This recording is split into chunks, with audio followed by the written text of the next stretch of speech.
Hello, my friend, and welcome to Pro Wrestling Daily. My name is Aaron Machbitz. Goldberg is set to return sometime this summer. And my question is, why? Why do we need Goldberg back on WWE television? He does absolutely nothing for the person he works with, and the person he works with just has to work with someone who's overrated, overhyped, and can't really do any professional wrestling. Like, Goldberg is the pinnacle example of what presentation and the perfect booking looks like when you want to build a wrestler. Like, WCW and WWE did an amazing job over the years of perfectly presenting Goldberg in ways that didn't really highlight how incapable he was of having an actual professional wrestling match. I mean, you look at some of the things he did with Regal and Bret Hart where he got exposed in the ring, but majority of the time he was having very short, very quick matches that highlighted his strengths and didn't intensify some of the things he just wasn't very good at. And now over the years, as he gets older and older and older, more of these things continue to show. And I just don't understand why he has to continue coming back to WWE television. He doesn't really bring anything. I guess the fans still chant Goldberg and they still enjoy it. I'm one of those fans who just doesn't see the fucking point of bringing Bill Goldberg back on a consistent basis when you can highlight other talent with that time, when you can highlight and build other talent, whether that be men or women on the roster that deserve that time and attention, rather than just continue to bring back Bill Goldberg, who's the best, worst wrestler of all time. And what I mean by that, he is the worst wrestler to ever be super, super famous. Him and like Nia Jax and The Ultimate Warrior. I did a whole video on it if you want to check it out on my channel. But like, I just don't understand the point of bringing him back over and over again. So my vote, if you're listening to this, WWE, which I know obviously that you are, don't do it. Use that time and attention to highlight and build another wrestler on your roster who could use that time, who could use that push, who could use that airtime, who could use that match, who could go against someone where they can get built up, or where you're building a new star just like that. And so you don't need to give that time away to Goldberg. You have too many people on your roster who are just waiting for their opportunity, waiting for their time to shine, and that's when you give it to him. You don't bring back Bill Goldberg, who's a one-dimensional wrestler who we don't need in WWE anymore. That's just my take, and that's why I think that way about Bill Goldberg. It's not a personal attack on Bill. Don't know him personally. It is a critique of his wrestling ability. So if you are going to bring Bill Goldberg back, you have to bring William Regal back too at the same time, and they wrestle. Regal exposes him again, and then you move on from Bill Goldberg, and it is what it is. And so that's an important take that we have to understand, and it really goes for most of these sort of nostalgic acts. Like, the nostalgic acts are done. If we want to build the current era of WWE, then we have to highlight and build the current era of WWE, not always relying on these nostalgic acts. I mean, going into WrestleMania 41, we have CM Punk, John Cena, and The Rock are basically going to headline these shows. Where are all the new stars that we can build that are going to carry into WrestleMania 42, 43, 44, all the way into WrestleMania 50, where John Cena and The Rock will not be wrestling anymore, and neither will CM Punk, right? You have Roman Reigns, you have Cody Rhodes, they're carrying the company right now, but what about all of these younger cats? Like your Braun Breakers, right? These are the guys we should be spending time investing in on TV rather than bringing back random Bill Goldbergs or all these nostalgic acts. We're building new stars for today so we can have something for tomorrow. And I think that's extremely important. And then here is just a PSA for fans everywhere.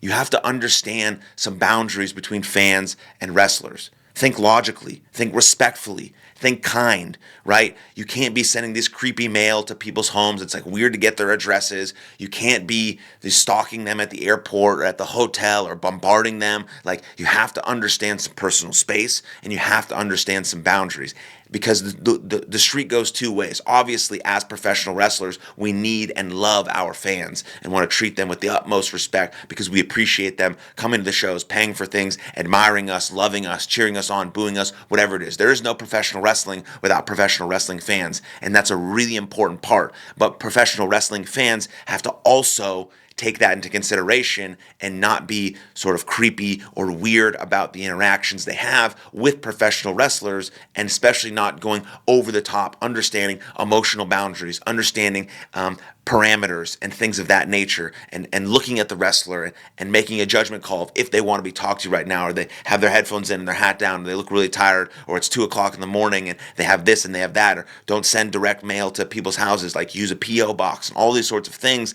that are just, that make more sense than being that sort of over-the-top, sort of creepy fan where you get that horrible interaction with that wrestler because they're not expecting it, or you're taking things over the top, and then it becomes a bad interaction. And then both people are left with a bad taste in their mouth. Either we lose a wrestling fan, or we lose a fan, or we lose, this wrestler stops loving this person, or, it's all of these things above. And so, yes, as fans, we have to take it upon ourselves to not be over the top, to understand emotional parameters and boundaries, and not be really creepy or do things that aren't logical or kind or respectful, and try to keep that in the back of our mind when we're approaching wrestlers. Because yes, we can ask for autographs and we can ask to take a picture, but it has to be the right time and the right moment. And we have to also respect the privacy of the wrestler, and the wrestler saying, no, thank you, not right now. I'm busy, I'm with my family, or I'm doing this, or I'm very tired, or I'm on my way home, or I just want to get to my hotel room. And it's like, okay.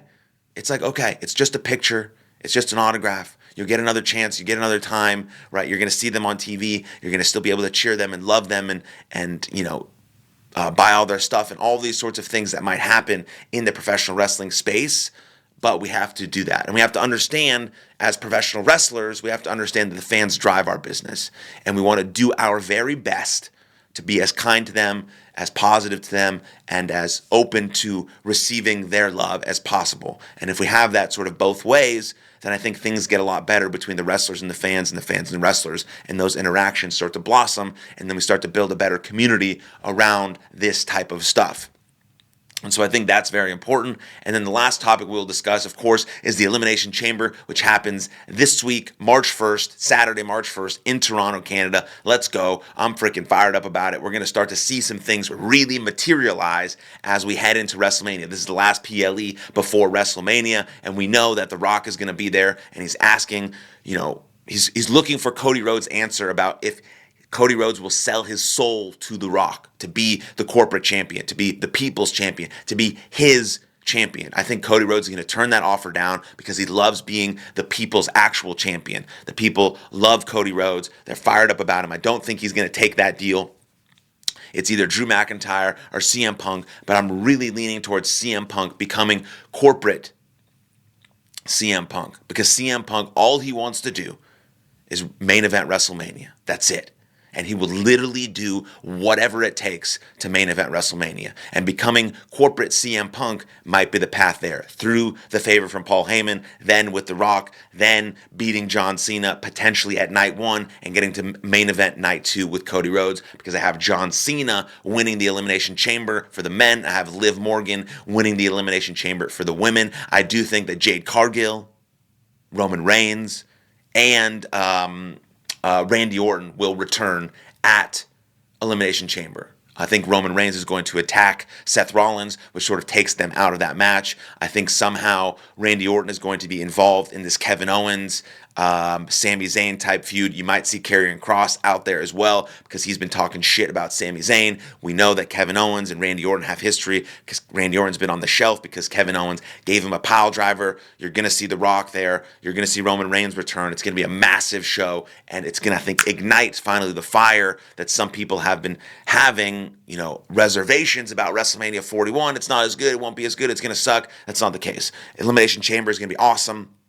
Returns, things are going to materialize, things are going to win. We're going to understand what's going to happen. We have this Cody Rhodes Rock thing, maybe corporate CM Punk, maybe John Cena. All these things are start to head into WrestleMania 41, and then you're going to see how great this show is actually going to be. And then where are we going to go with Finn Balor and AJ Styles, or AJ Styles and Braun Breaker? What's going to happen with the mid-card titles of the United States Championship? What's going to happen with all the women? And I'm just saying this now, point blank, Tiffany Stratton has to absolutely beat Charlotte Flair at WrestleMania. That's the only decision that's logical. So know that. I said that here, and I'm sticking to that. But I think Elimination Chamber is going to be awesome. Everyone should watch it as we keep getting closer and closer to the biggest show of the year, which is WrestleMania 41 in Las Vegas. I think that's all I have for you today. Thank you for tuning in. Make sure you comment below everything you thought, your predictions, your reactions, everything you think might happen at Elimination Chamber and beyond. And make sure you like this video and subscribe to the channel so we can grow Pro Wrestling Daily together. And make sure you share this channel with every single wrestling fan on the planet as we're growing together. So thank you. See you next time. Lots of love and cheers.